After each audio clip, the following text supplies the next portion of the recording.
I am a very obvious joke involving the identity of Groot, which I'm not going to make. I don't know where to go with that. Sibling rivalry.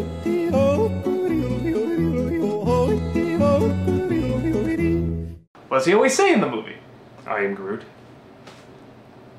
That's the... Wow, what a shitty joke. You're a shitty joke. Your whole life is a shitty joke. You're a shitty joke. Okay. Well, then you're the king, if that's the case.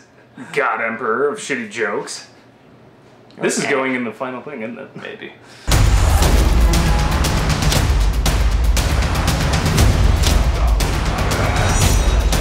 It's the Guardians of the Galaxy! Chris Pratt has abandoned his gigantic body for a gigantic good-looking body. But he's not alone. He's got a talking raccoon, a green lady, a talking tree, all sorts of weird creatures coming together as a bunch of outlaws. You've got the giant tattooed dude. The giant tattooed dude. And John C. Reilly. And John C. Reilly. And Cruella de Vil, really, that's what she looked like. And they're all coming together to try to, what else, save the universe. This is a very, very hyped up movie, and probably all the stuff you're hearing about is incredibly positive, and it's the next Avengers. Hell, it is Avengers. Maybe it's better than Avengers. Kind of, actually. This movie is, when I saw this... How do you begin? Yeah, I saw you just like shift there like, I don't know how to talk about this film. Oh, no. When I saw the trailer for this film and the sense of humor it had, I said, okay, it's hard to fuck this movie up. Where you, I think, had the opposite reaction. Oh my god, I was like, so worried. This looks terrible. This looks lame. Like, yeah, I was in it for the raccoon. That much I knew. But everything else, I'm like, no. And the tree. The tree and the raccoon, but everything else, yeah, I'm just like, these jokes look terrible. So we get, for me it didn't have to wow me that much. It had to have a really good sense of humor and just be weird and kooky and stuff, and that's pretty much what I got. To me, I think it's kind of like a mix between The Fifth Element and Cowboy Bebop. Like, that's the biggest thing I think of. Just these outlaws who are all with weird some and very Firefly strange. thrown in. Yeah, I mean, you know, it's sort of, you get the vibe there. Just a lot of action, a lot of comedy, and it's incredibly stupid. I mean, it's like, good God, is this stupid. But it is... I'm not sure I've seen a film quite this dumb. Particularly the villains in this are just the most... It's so gloriously dumb. Like, yeah, it looks at a Michael Bay film and says, we mock you. We can be even stupider. Watch. And be entertaining. Yeah, and be way, way more fun to watch. As I'm watching this movie, there's a lot of good jokes. All the actors are great. The characters are great. The talking raccoon is the best part, like everybody says. Bradley Cooper is wonderful. The effects on him, in my opinion, are just as good as Gollum. I mean, it's like a damn good effect. And you will believe really a talking raccoon can cry. That's not a joke. Cries a couple times, actually. Yeah, and the really... What's so hilarious that one, it's not a spoiler, but one of the characters tries to comfort him and, like, pats him on the head, and he does this, like an animal would do, and literally every girl in the audience just went, oh, and I was going, oh, it's adorable. Yeah, but we were doing it, like, silently. We're doing it inside, like manly man. Yeah, like manly man. I won't show emotion for a talking raccoon, but inside I hurt. But any film that can do that, holy crap! But with that said, there's, again, I don't want to say it's minor, because they are major problems, but it's in a film where they're not the focus. Huge, glaring flaws in this movie, and the most amazing thing about it is, I don't give a shit. Yeah, you just don't care. Like, for the beginning, I want to say the first 20 minutes, half hour. No, screw that. The first minute. His jaw dropped. What the fuck? His jaw dropped. He's what like, the fuck? What, you like turned to me and you were just like, did I walk into a Lifetime movie of the week? I thought I walked into Fault in Our Stars. Yeah. No, the opening opens with like the main character as a little kid and his mother's dying of presumably cancer. It's heavy. And it's one of the few things that's not ironic heavy. Like, there's other heavy things, like, with the villain, but it's like, almost silly heavy. Like, it just opens, and you're just like, whoa. Yeah, no, this is, like you'd swear it was uncomfortably dramatic. Yeah, that this was a serious superhero movie, that this was, like, Bruce Wayne's origin story kind of thing. I think it's even heavier than Bruce Wayne's origin because the kid like makes this choice. I mean, I guess I won't give away too much, but I mean about sort of the last wish of the mother, sort of, and it's just like really uncomfortable. But it does. It does follow through. It connects through, but it's dude, it works. It's just I was really worried though that first 5 minutes, and then it flash forwards in that opening credit sequence.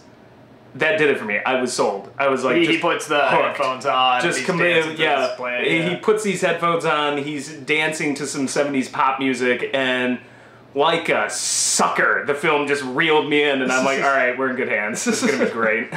And it's the film pretty much like in terms of pacing, in terms of caring about the story what's going on. It's like story? And caring about characters and stuff. It's pretty much a joke. I mean, they're throwing a lot at you really fast, and I'm having trouble keeping up. I'm having trouble keeping up in a goddamn movie about a talking raccoon. But here's the thing. I had the disadvantage. I never read the '08 comic. I'm aware, because I'm a Marvel fan, I am aware of the Guardians of the Galaxy's existence. And it's like incarnations or whatever. I never read any of them. So, I mean, the galaxy of the Marvel Universe is like the Infinity Gauntlet, stuff like that. I'm like, who are these people? Who the hell is Ronan? Like, and the film just is like, doesn't really give you much of a backstory. It's just...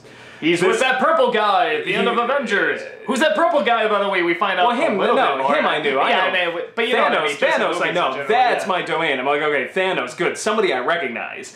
But Ronan and all of these other characters, I don't know who they are, and like, it's almost like David Lynch's Dune or something. You need like a little handy guide and like a little encyclopedia to be like, okay, this character's related to this character, and he's pissed off because of some 1,000-year war that went on, and finally, I said, you know what? I'm just going to assume the plot of this movie is like every Marvel movie. Some douche wants to take over the world. Good guys have to stop him. And that is really what it comes down to. Maybe a little bit more complicated. The details might be a little different, but I think it's even less sensical than that. Yeah, I mean... You don't... And that's the funny thing about it. You don't need to know what's going on. Yeah, I mean, that really is true. If you haven't read the comic, just go in, turn your brain off, and just be like... You know what? It's not going to matter. All you need to know is there's this thing that's purple and glows, and everybody wants it. It's that's basic action. All you need to know. Yeah, I mean, action film where the focus everybody wants the magic jewel. Where the focus is going to be on the action and the interaction of the characters. But both of those are really good and really fun. And I like watching these people. I like seeing them interact off each other. I like how they're not all just together in the beginning. They come together, they hate each other, which is great for the interaction. They meet more people when they're sent to the prison. Other people are going to join on the team. And the prison itself, what a great set. What a great location. All of the even minor characters in the prison, the makeup effects are great. Like, there's just detail in every single scene. Although another huge film plot hole. Okay, so the raccoon, they have bios on everybody. You see it in the trailer, Rocket. This raccoon has broken out 20 prisons and blah, blah, blah. Bunch of a-holes. And he brags, yeah, I've broken out 20 prisons. I'll break out this one too. Why didn't they put this little fucker in higher security? Like, everyone's just walking around. He's like, okay, here's what we're gonna do. It's like, why didn't you put him, in a little cage away from everybody? That was the Nova Empire. Maybe they're not communicating with the other interstellar police agencies. Yeah, they're just idiots or whatever. But it's like, they know everything about them. But it's not that kind of movie. The movie is clearly for the action and the characters and the comedy. And I say, it's funny because when they do the genuine moments, like there's one or two moments that are like, oh, it's almost a nice moment. Yeah, like where I honestly wish they would have held on those moments a little longer. Or transitioned into them better. Groot gives a flower to a girl. Or the fireflies. Yeah, they tend to involve Groot a lot, but... Yeah. The raccoon dealing with his identity and stuff, and even sort of the chemistry between Pratt and Zoe. The best negative review I read, there's a few, and God help them, they need to go into witness protection now, I'm sure. But the few that were negative, the one that stuck out that I think nails it is, it feels like this guy, James Gunn, the director, didn't smooth over the seams. Like, he had this concept, and it all came together, and it's almost like it's the first cut, and he didn't smooth things out and draw other things out. It kind of just feels thrown together, but the stuff that works so well. Again, I just don't care. Yeah, I mean, it's going in, you have anyone that goes in wanting to see this movie thinking it's going to be good based on the trailer you saw, you're pretty much going to get that movie. No, honestly, I thought it was better than what the trailer implied. The trailer, I thought, just didn't make it look good at all, but... Well, but I mean, it's... Except for the raccoon. The rocket was cool. Yeah. But yeah, it's... there's a few other things that don't quite... I didn't think the chemistry between Chris Pratt and Zoe Green Lady, whatever her name is, yeah, but... that worked especially well, but it's I kind of like that because I thought the movie was going to delve into cliche with the whole, like, oh, and then you're going to learn to love or something. It kind of sidesteps that, which was a little refreshing. I'm like, all right, I don't have to worry about them getting, you know, that romantic. Like, well, yeah, they'll save it for whatever sequel 4 or whatever. Yeah, the sci-fi action is a lot of fun. I like, you know, watching some of the best sci-fi action I've seen in years. Honestly, I thought it kicked the pants off of Avengers for sci-fi kind of action, and I really? actually, I really like go the that Avengers. far. No, I really like the action. I really like the Avengers. I like the action in this a lot. It just all of the sets, all of the space battles, all of the mere fights were hilarious. Just when they're kicking the crap out of each other, just punching each other, they were well choreographed. Like, yeah, no, and they're very, very well done. I couldn't say with this. I can't say it's quite as good as like Avengers. I do like Avengers a little more. Avengers was a little more blow up a city. Yeah, but it's them actually jumping around, hitting stuff, which is, it's here too, but this is a little bit more like a Star Wars battle with all the ships flying around and stuff. But they have fun with that too. They do very, very clever things. This is the closest thing. Because everybody goes, oh yeah, George Lucas, well, he did, well, it's Flash Gordon. You know, it's Flash Gordon, it's Flash Gordon. It's only half Flash Gordon. It's all of this other religious mumbo-jumbo. Yeah, Flash Gordon didn't have much mythology. This actually is the closest thing I've ever seen to just a straight-up Flash Gordon movie with a real budget. Even the raccoon, you can kind of see like a puppet raccoon going around. Flash! There is no... There's a little bit of mysticism and mumbo-jumbo, but it's just enough to get the plot rolling. And, like, I feel kind of bad, because I feel like this is the movie George Lucas kind of wanted to make with the prequels, but he had written himself into a corner with all the Force crap. But this it has that same feeling. It's like if you took the suck out of, like, the Star Wars prequels, it would probably just look like this. It's goofy, it's funny, it's a comedy, it's bright, it's colorful. You don't have to worry about all the seriousness. Mm-hmm. But... yeah, so I'm trying to think any other biggies on it. I mean, they do leave it open for, you know, there's going to be, I'm sure some leave it open. crossover. It just damn well said Guardians of the Galaxy will return. Yeah. It's a James Bond series now, which is awesome. Well, and I think what they build up to, they might do something with Avengers too, which would be great. I would love to see Avengers and the Guardians of the Galaxy. To have this universe expanded to the point where the Avengers are in a fight, in some sort of space fight, and the Guardians of the Galaxy show up, like these... Yes! Yeah, like these I'm really hoping they go that direction. Kids that everybody forgot about. It's like, who are these guys? Like, I'd kill for that. They might be going that direction. I think it'd be great if they go that direction. Hell, I mean, even they just show up for like a fast cameo, like, oh no, Iron Man's gonna get smashed by giant Thanos or whatever, just suddenly they come in their little ship and the raccoon pops out. Like, that'd be wonderful. Well, that's why the movie works. The theme of it just is... Well, he says it himself. It's like we're all losers, and then he backtracks. So, I mean, we've all lost something, but they're just these kind of chintzy loser reprobates that, when you put them together, though, like you really feel that friendship. By the end of it, like Drax has this line where he's just like, "I just wanted to say thank you for accepting me after all my blunders. It is good to have friends." And it's such a silly line, but I'm like, you know what? You feel it. I feel it. I totally feel it. Like, these guys are a close-knit group now. The funny thing is, I think out of all the characters, honestly, because I saw the raccoon, I saw Groot, and I said, I'm gonna like these guys fine. And they steal the show. The one I really didn't know if I was gonna like was the big muscle-bound gray thing. You know, it's just the thing from Fantastic Four, it looks like. But they were so smart in giving this character, he doesn't understand metaphors, and he's very, very serious. He takes everything literally. And so, yeah, but at the same time, that's kind of cool, because then when he says something very direct, there is no metaphor, and you know he's really honest about it, and it's actually kind of heartfelt. So, I really enjoyed him a lot, too. He was great. I'm gonna say, hands down, like, I love everybody in this movie. My favorite character, though, Ronan. He just had so much. He is so silly. Like, the first time I saw it, I've actually seen this movie 3 times. You know what the last movie I saw 3 times was? Jurassic Park. No. Lord of the Rings. No. I don't know. The more recent. Dark Knight. Okay. So this movie, like, is as good as Dark Knight in getting me back into the cinema. And I saw Avengers twice, and I thought that was really, really good. But the first time I saw it, I didn't know what to make of him. And the second time I saw it, I started to look at it as, maybe this is just meant to be kind of ironic. Like, he is so serious, so straight. He smiles like once, and that's just because he thinks he's won. Otherwise, he just literally has this face throughout the whole movie. And he's got this silly makeup. Yeah, and the black crying. Yeah, with these white bug eyes that just like pop. It's like the Joker makeup just melting even more. But he just owns that. He just struts it, and all of his movements, he like walks like this. Yeah, everything's very big and muscular and stuff. Everything he says is powerful. The Kree will not submit to this. And like the second time I saw it, I'm just like, okay, I think maybe this is meant to be funny. Like, he's just such a straight guy compared to the other ones that the fact that he never smiles, he's so super serious. And when you look at it that way, oh my god, is he freaking hilarious. Like, because he never cracks. He never breaks a smile.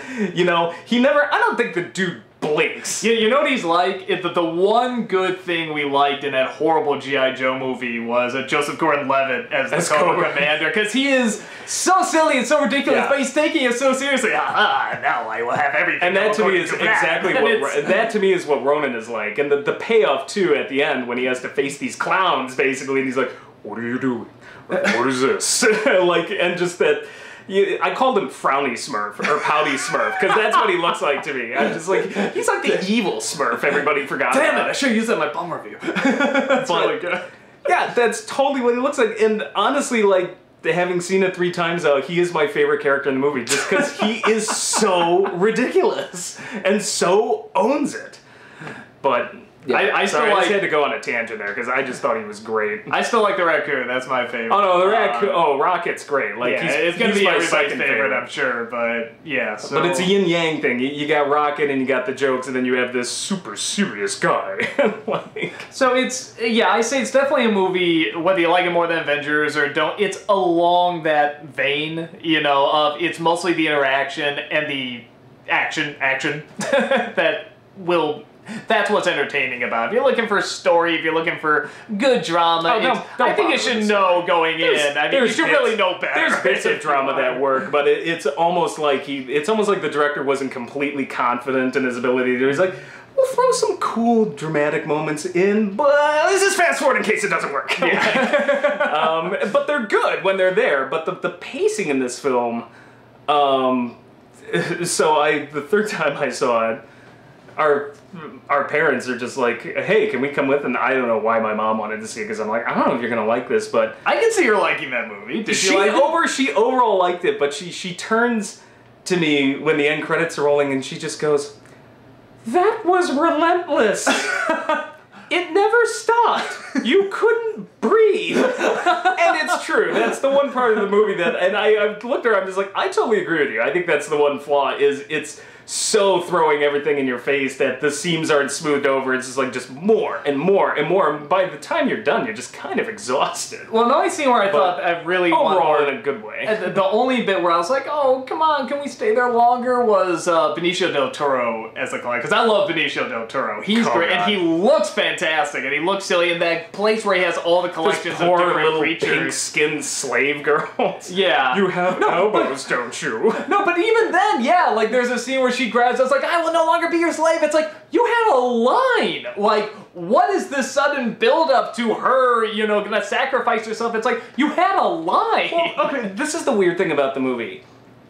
Seeing it 3 times, I have a certain advantage in that I'm just like, okay, all of these pieces are actually laid here.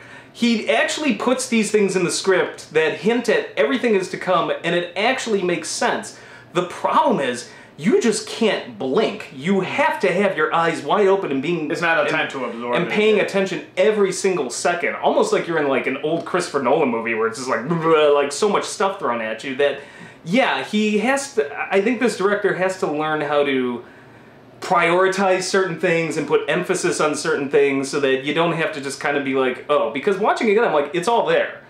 It's not sloppy in the sense that, you know, he just didn't write any of this in, like, but it just goes by so fast, it's like you blink and you miss it. Yeah, no, it's like, I got it, I understood it, but, you know, you didn't feel it. You didn't feel like, wow, yeah, that really makes sense, she did that. It's like, oh, well, they told me she was doing that, you know, or she was feeling this way, so it's like, alright, but it's like you said, there's so many other things going on that it's just, you can't juggle it in there as well. Man, in the end, I don't care. Like, I let it. Yeah, no, I'm the same way. I still liked it. I liked it for what it was. I was kind of, like, I was thinking about it recently, because I saw Ghostbusters on the big screen when they did a re-release not too long ago, and I was thinking, you know, it's sad that this generation doesn't really have a Ghostbusters. And with Transformers, give me a break. Avengers is probably the closest. Avengers. If every Ghostbuster got a movie. Here's the problem, though. Avengers has comedic elements. It's still very much a big budget comic book movie. It's epic. It's about this, but that goofy sort of collection of idiot characters, you got the brains, you got the brawn, they're scrappy, they don't know what they're doing, and it's just a goofball movie that happens to take itself seriously from time to time. That's not the Avengers.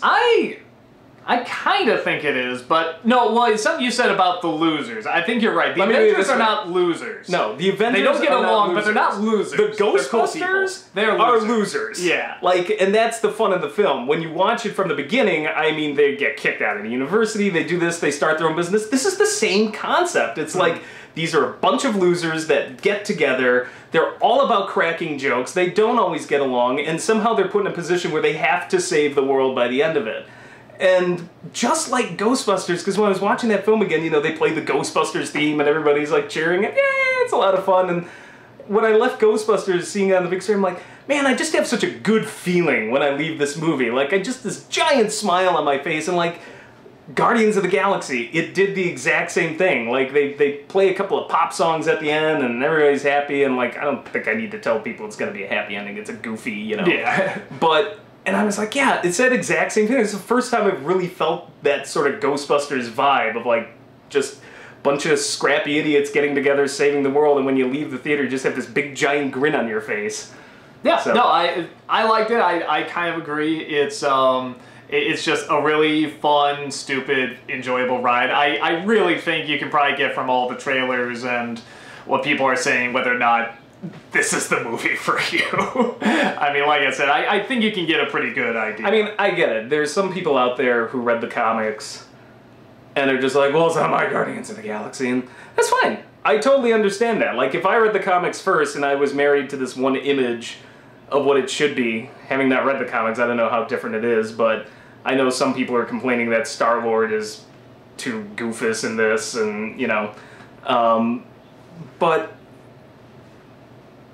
I don't even remember what I was going to say. You just did the robot and you were done. I have done the robot and I am done. But, oh no, I was just saying, I get where some people are coming from with that, and I get any critic that's just like, this is just stupid. Yeah, like this. It is. I mean, it's really like, stupid. I get it, and if it doesn't just grab you, like, I understand that, but like, for me personally, as a movie, like, this literally took me back to like being a 10-year-old again. Like, just, you know what? We're gonna go on a journey. Hold on. We're going on a journey? So, this is my office. It's actually where I am. And this is something that my friends and I drew, like, I don't know, we were 10, 11 maybe. And my two friends, Steve and Dan, hey, I mentioned your name on the internet, now pay me. We just spent like, I don't know, it was a good month just drawing this whole thing, and it was the Infinity War, and let's see, there's Thanos, and you know, I think we got Iron Man over there, and you know, anyway, it was a lot of fun. This is what I did as a kid, and this movie literally made me flash back to this, and it was one of the coolest times of my life. So any movie that can do that, that can take me to the point when I was 10 years old and just collecting Marvel comic cards and reading comics and drawing stuff like that, when, you know, the Avengers were just the coolest thing in the universe to me and my friends, gets a ton of extra bonus points. I can't believe I never noticed that there. Oh yeah, it's been there forever. So, anyway, yeah, final thoughts? It's just always there, and I never saw it. Back to the... It's good. Like when you moved in, did you have it there? No, I hung it up. When you moved in? Yeah. Wow. What a time. I don't know about you, but I'm hyped for Ninja Turtles. No. No. No. No, I'll see Guardians a fourth time. I'll see Ninja Turtles. Thanks, Rob. You're welcome. Compadre. Dick.